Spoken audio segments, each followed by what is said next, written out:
As the lights flickered to cue the audience to take their seats, I shifted anxiously, getting ready for the musical I'd waited months to see, Hamilton.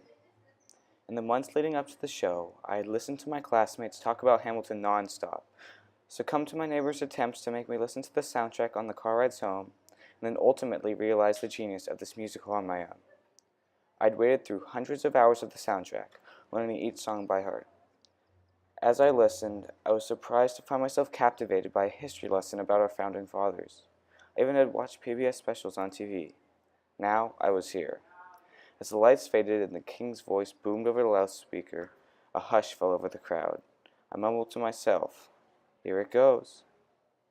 The characters filled the stage one by one, the introductory song building up excitement until Hamilton charged out for his solo.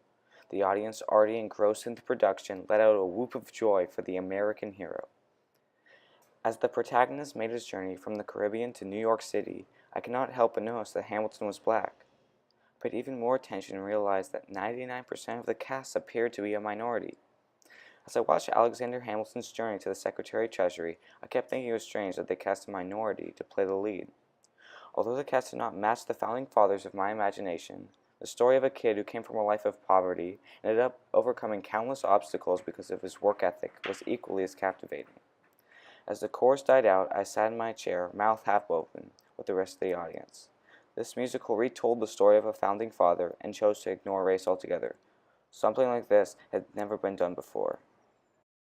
During the long walk to the car, my parents and I relived the whole story. My favorite part was when Hamilton and Jefferson had the cabinet meeting. That song non-stop was really good. Washington was definitely my favorite character. This was the first time I realized that race is not needed to tell stories. No matter what color of skin or heritage somebody comes from, the story is what matters. The writer of Hamilton, Lin-Manuel Miranda, had created a masterpiece. He created a masterpiece that broke grounds and redefined the story of our founding fathers. I think that is why I could hear my mom sigh in amazement as our car pulled away, and why my dad told his friends about the great time he had at a musical. A musical that told the story of a white group of men who created our country, but were played by a racial myriad of actors. It made me realize that race was irrelevant. It does not have to be a story of white men. It was a story of Americans.